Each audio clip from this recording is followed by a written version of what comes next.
पद पे कार्यरत हैं। मैं अखिल भारतीय गौरक्षा परिषद से प्रदेश अध्यक्ष हूँ। प्रदेश अध्यक्ष हैं। पूरा यूपी देख रहे हैं या पूरा यूपी ही देखते हैं प्रदेश अध्यक्ष। हाँ, बोलते प्रदेश अध्यक्ष तो पूरा यूपी प्रदेश अध्यक्ष का मतलब ये होता है जिस प्रदेश का अध्यक्ष है वो पूरा प्रदेश ही देखता है। अच्छा, गौरक्षा के आपके क्षेत्रीय कार्यकर्ता कौन है? गौरक्षा में जिला अध्यक्ष हैं हमारे वीरपाल गंगवार जी, जिला संयोजक हैं राजू जी, और जिला उपाध्यक्ष हैं वीरेंद्र क्या नाम है इनका, वीरेंद्र पटेल जी।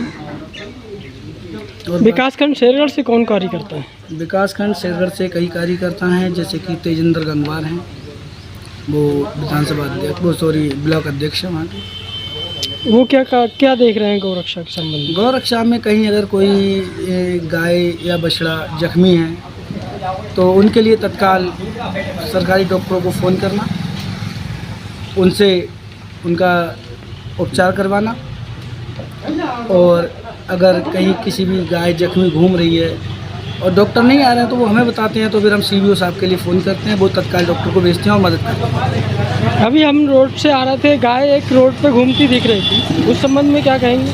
तो हमें जानकारी नहीं मिली। अगर हमें जानकारी मिली होगी और आप हमें बताइए कहाँ पर हम उसका तत्काल उपचार करवाते हैं।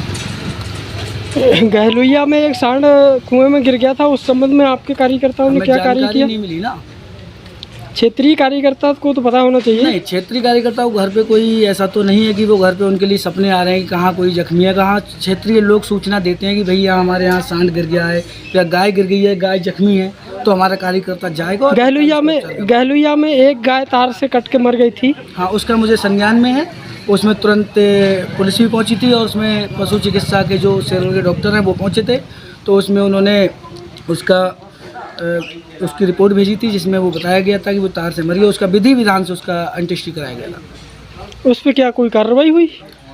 जब वो तार से कटी है तो उसमें कार्रवाई का मतलब लोग तो कह रहे थे इसको किसी तेज धारदार हथियार से मारा गया। नहीं, ये तो अब लोग आरोप लगा सकते हैं। डॉक्टर ने सिद्ध कर दिया, डॉक्टर ने जो सरकारी डॉक्टर हैं उन्होंने सिद्ध कर दिया ये तार से कटी है, किसी ने मारा नहीं है। अच्छा, शरीफनगर में एक गाय मरी थी, उस संबंध में आपके कार्यकर्ताओं ने क्या गाय मरी थी वो कुत्ते ने खा ली थी, उसमें कुछ पुलिसकर्मी भी गए थे और आपके गांव के प्रधान हैं यहाँ के भगवत शरण जी, वो गए थे। मैं तो वहाँ नहीं पहुँचा था, मैं उस दिन घर पे नहीं था, हॉस्पिटल में था, तो उन्होंने ही जाके उसकी अंत्येष्टि कराई थी विधानसभा से। अच्छा, एक गाय खाता में भी मरी थी? खाते में आज से लगभग 6 महीना पहले की बात बता रहे होंगे आप। हाँ जी। हाँ, तो उसमें सीओ साहब भी शायद पहुँचे थे, उस दौरान भी मैं बरेली था, मैं घर नहीं था। ये गाय आवारा घूम रही हैं, इस संबंध में आपके कार्यकर्ता या आपके कोई भी पदाधिकारी इस संबंध में क्या एक्शन ले सकते हैं? नहीं, अगर गाय घूम रही है तो सिर्फ हम इतना कर सकते हैं, किसी को कोई चोटिल है, कोई जख्मी घूम रही है, हम उनका उपचार करा सकते हैं। कोई उनके लिए अगर प्रताड़ित कर रहा है तो हम उस पर कार्रवाई के लिए हम प्रशासन को सूचना कर सकते हैं। और ये झुंड बना के सांड किसानों के गन्ने भी खा रहे हैं खुलेआम, इस पर आप क्या कुछ कर सकते हैं? इसमें करने के लिए क्या है, शासन भी सोच रहा है, प्रशासन भी सोच रहा है और सरकार भी इसके विषय में गौशालाएं बनवा रहे हैं।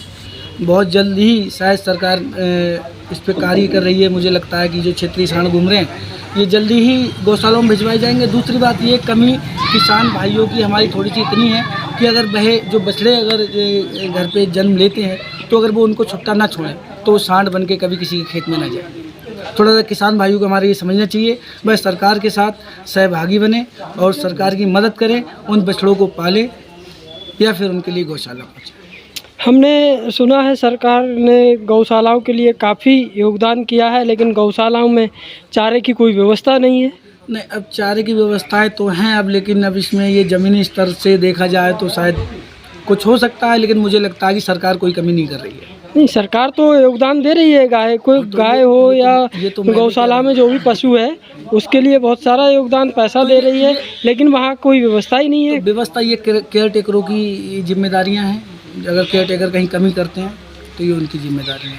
तो फिर केयर टेकर हर जगह लगाए गए हैं?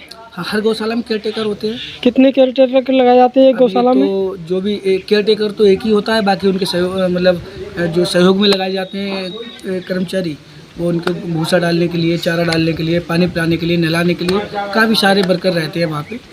हमने काफ़ी गौशालाओं को भ्रमण किया है, वहाँ पर हमने देखा है कि गौशालाओं के लिए चारे की व्यवस्था ही नहीं है, गाय इधर उधर भूखी पड़ी हैं। अब सरकार तो गौशालाओं में चारे की व्यवस्था कर रही है, अगर केयर टेकर कहीं कोई कमी कर रहे हैं तो ये जिम्मेदारियाँ हैं उनकी। तो इस संबंध में कौन जिम्मेदार ठहराते हैं आप? उस संबंध में ये केयर टेकर लोग ही जिम्मेदार हैं या फिर जो उनसे जुड़े हुए अधिकारी हैं वो जिम्मेदार होंगे। क्षेत्रीय कार्यकर्ता विकासखंड शेरगढ़ के कौन कौन है, बता सकते हैं? ऐसा था, जो हमारे कुछ पुराने कार्यकर्ता थे उन लोगों के पास समय नहीं था, किसी के पास खेती का कार्य है, किसी के पास पढ़ाई का कार्य है, या फिर कोई बेचारा अपनी घर की जिम्मेदारियों को लेके अपने नौकरी में व्यस्त है, तो उस वजह से उन बेचारों को हटा दिया गया। और हटा के दिया गया, उन्होंने स्वयं ही इस्तीफा संगठन से दिया कि उनके पास समय नहीं था।